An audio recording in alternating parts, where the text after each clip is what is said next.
Paper Mario The Thousand Year Door is the greatest video game of all time, and if you don't agree with that, then shut up.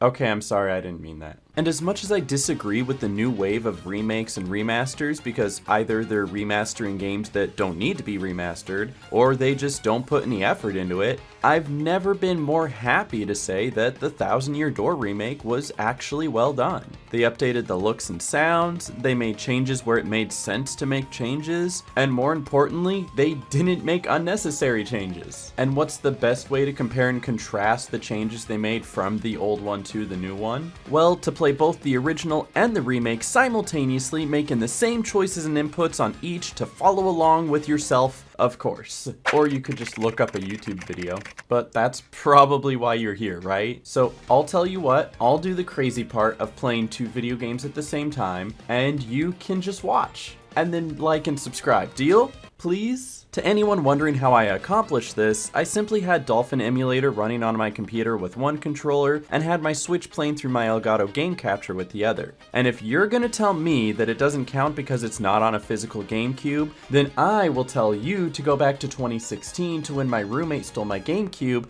and never gave it back. And then he moved to Vietnam. Anyways, let's get started. From the very first screen, you can already see a difference graphically. This isn't a simple upscale or filter that they put on the game, unlike some other companies. Most of these assets were completely redone from the ground up, and they look beautiful. I started the game, and in the remastered version, I was hit with that whole opening cutscene from the original, but now it's an unskippable cutscene before you can play, which is odd because they did add the ability to skip some cutscenes later in the game, like this really insignificant one of you taking a nap, but not with this one. You will watch it. And as I arrived in Rogueport for the very first time, I had to notice that Mario was facing different directions as he got off the boat. This is a significant change! No, it's not, no. But I am still gonna point it out, because of course I am. And after our very first tutorial battle where we meet Goombella, we see our first bit of change dialogue where they replace the word loons with the word bozos. And I don't really know why personally. But I can't imagine that bozos would be any less offensive than loons. Like, according to Google, a bozo is stupid and rude and especially a man, where the Google definition of a loon shows me lovely pictures of birds. So like, what's the deal? So the real reason why many words and phrases were changed is because they went back and better translated the original text from Japanese. So whatever that word was, better translates to stupid and rude and especially a man than it does to a duck. In the new version, you still get robbed as usual, so glad that they brought that back, but this time it's a very subtle robbery rather than just yelling at you that you've lost coins. And now the professor even has a sign above his door so you don't get lost. And as I make it to the sewer section, it becomes painfully obvious that the remake only runs at 30 FPS,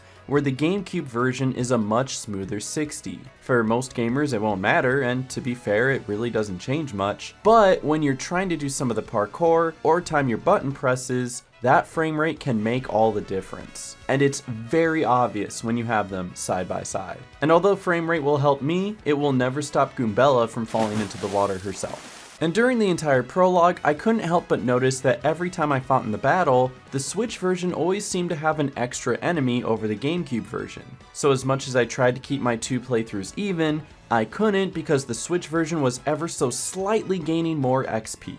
And honestly, that's okay because you're gonna see here in a little bit that there's like 100 other things that are gonna keep these two versions from being equal. But I will get to that. As I took my first journey to the Thousand Year Door, I noticed that they're gatekeeping this door behind having to unlock Flurry. Which is odd, because like, why would I need to unlock Flurry to go there? I've seen what's behind that door. Why are you making me beat chapter 2 so I can walk through this doorway and then decide that there's still no reason to be there for another 2 chapters? Why can't I decide that during the prologue? After visiting the Thousand Year Door and being amazed at how much they glowed up these cutscenes, I finished up the prologue with the blooper fight, and there's 2 main differences that I noticed here.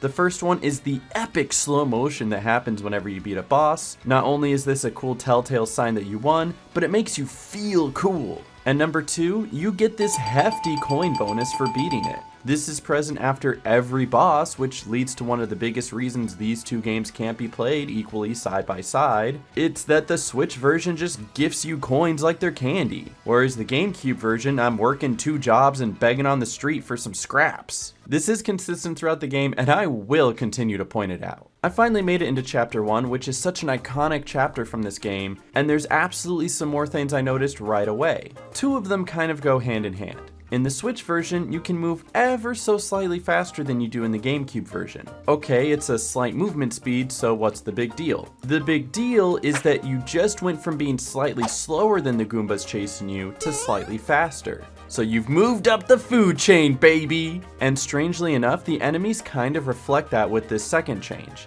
In the Switch version, the Goombas kinda see you if you're close and will chase you accordingly, but I don't know how well you remember that the enemies in the original game were rabid as hell. They would see you the instant you walk into frame and would snap onto you right away. And because you're slower, it was so much more difficult to avoid them.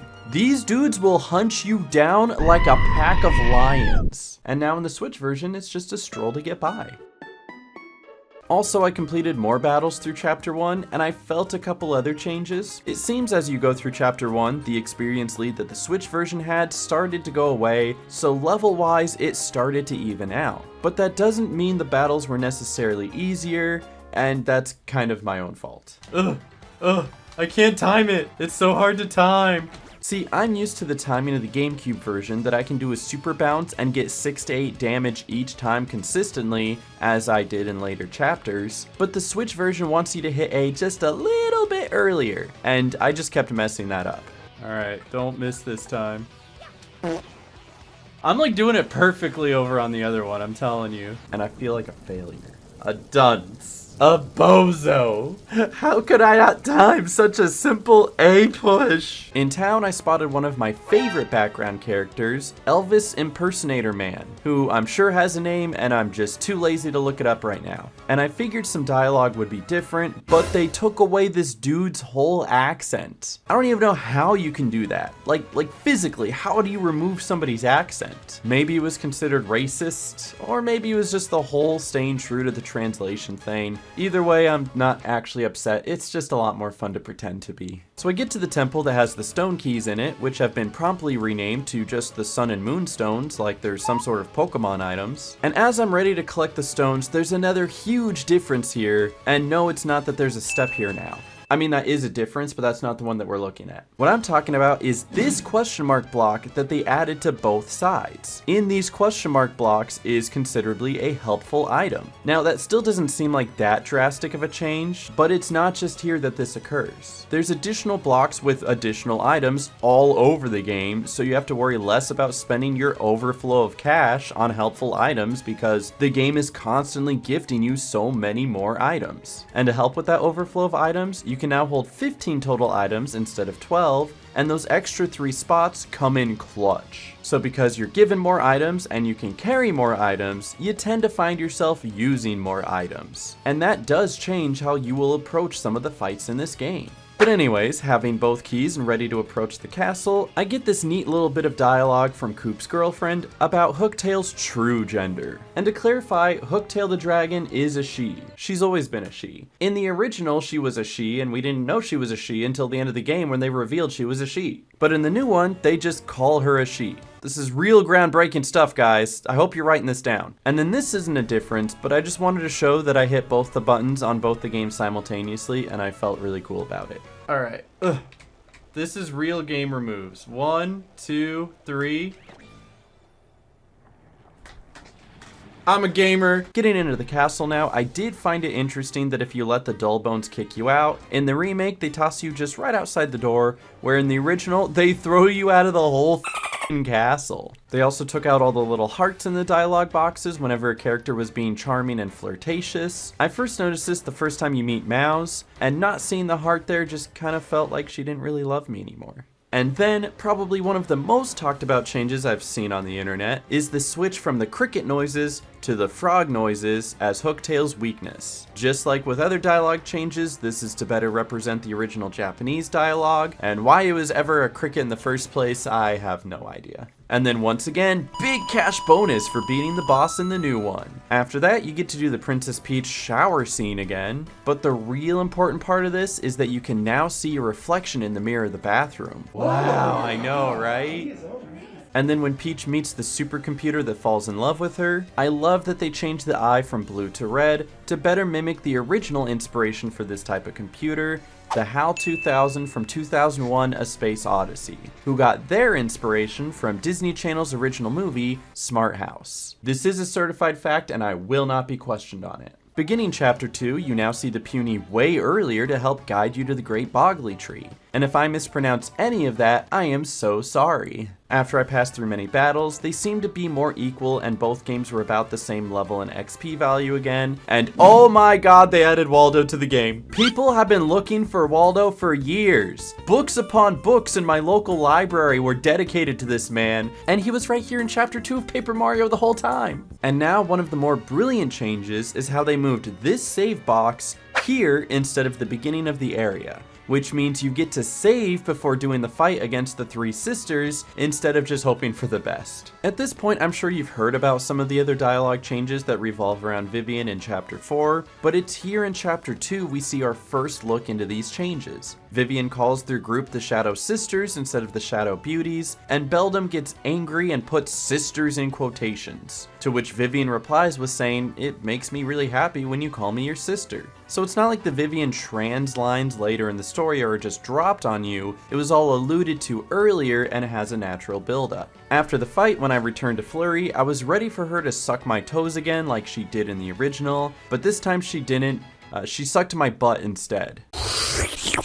And as I left her house feeling refreshed, this is when I noticed another key change in the remake that I didn't see before. You can see everyone's backs. In the original, every character was always facing the front, so they can always be seen from the player's perspective, which led to funny instances of characters running or even flying backwards. And now it flips everyone around so you can see their backs, so it looks more natural. I made it into the tree and I have no way to prove this, but I want to say that the puny AI got a lot better in the Switch version. I only say that because as I walked around with 101 punies following me, punnies, is it punnies? If I'm saying it wrong this whole time, please don't be mad. As I was walking around with 101 punies following me, making the same inputs on both games, I was constantly losing the punies left and right in the GameCube version. I'm at 100 out of 101, where's the extra one? And then towards the end of the chapter, there's this time section which would have been crazy for me to try to do simultaneously, so I had my girlfriend help so I can run it side by side, and somehow, even though I started at the same time, the timer on the GameCube version ran out quicker. And this is mostly because the Switch version does little pauses each time it loads a new area,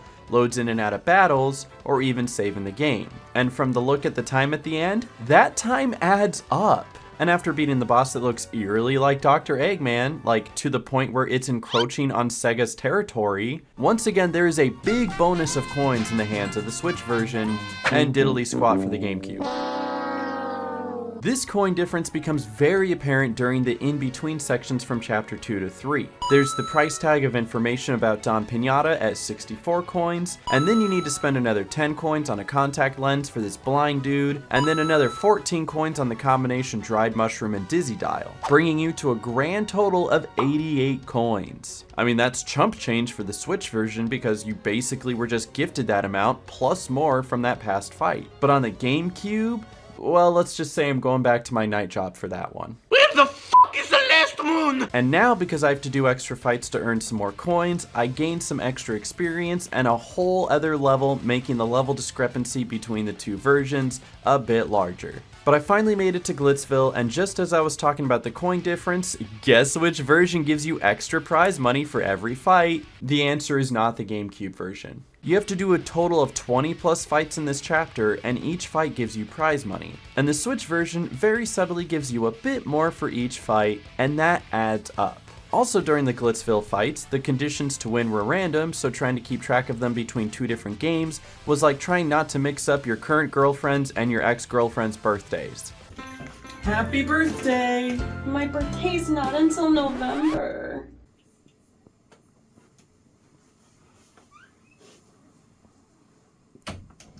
Luckily, the Switch version always has the battle condition on the screen and will flash green when you complete it. The GameCube version? Well, I hope you got good memory. You also get a free hot dog that was left backstage, so yeah, free hot dog. But I thought that it was neat that since I kept the game so closely in sync, I was able to get the same colored Yoshi in both games. I let my girlfriend name one of them, and then I named the other one. Towards the end of the chapter, when you beat Nacho Cheese here, of course the Switch version gets gifted coins again. And then there's the reveal of Mush. In the Switch version, it is a very thematic entrance when he appears weakened and waking up after being gone for so long. And in the GameCube version, just pop, there he is.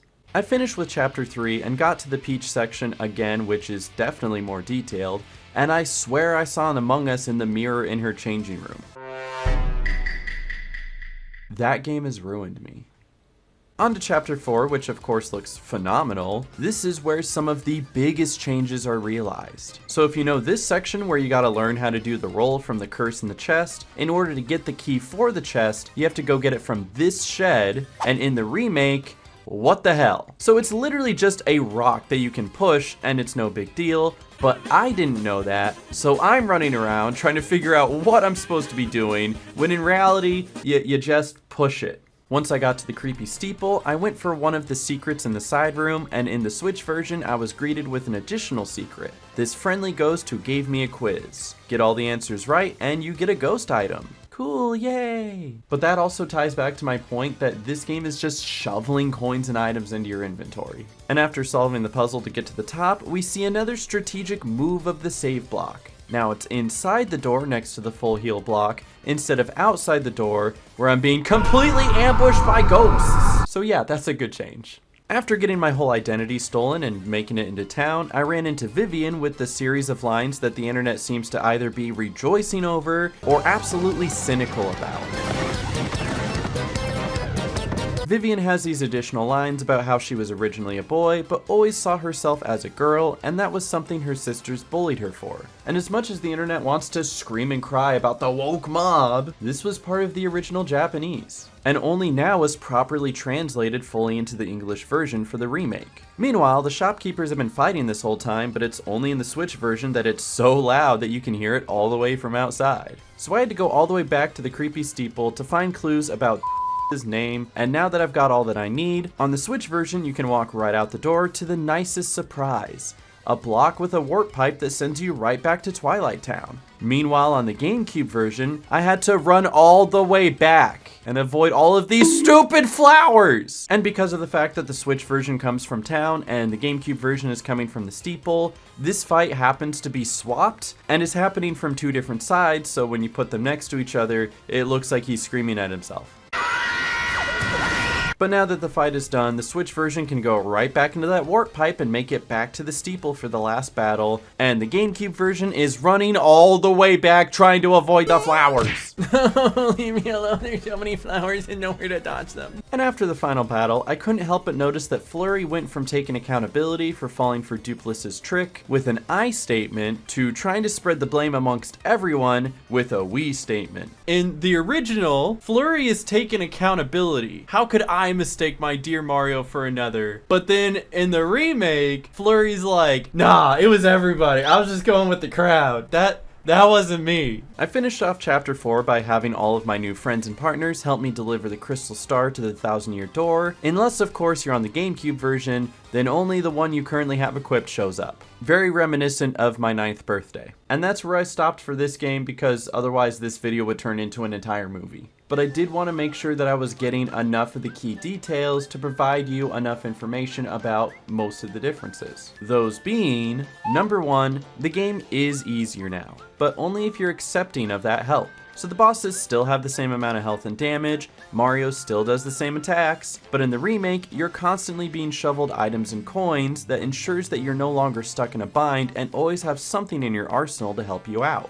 Number 2, the frame rate is noticeable and can mess with the timing of attacks or the timing of parkour. But if you're not someone who played the original 50 times or are a purist about it, then you're probably not going to care at all, because the game is still super playable and very enjoyable without it. So I'd assume it's probably not a problem for like 90% of the people who bought it. And number 3, All of the other small changes have been pluses. From the dialogue changes to the animations to improving all the backtracking, all I see are either pros or something small enough that you wouldn't have noticed if it wasn't pointed out anyway. So all in all, I think this is a very successful remake. Paper Mario The Thousand Year Door is considered one of the best games from the GameCube era, one of the best Paper Mario games, and I'd even throw it up there to be one of the top games of all time.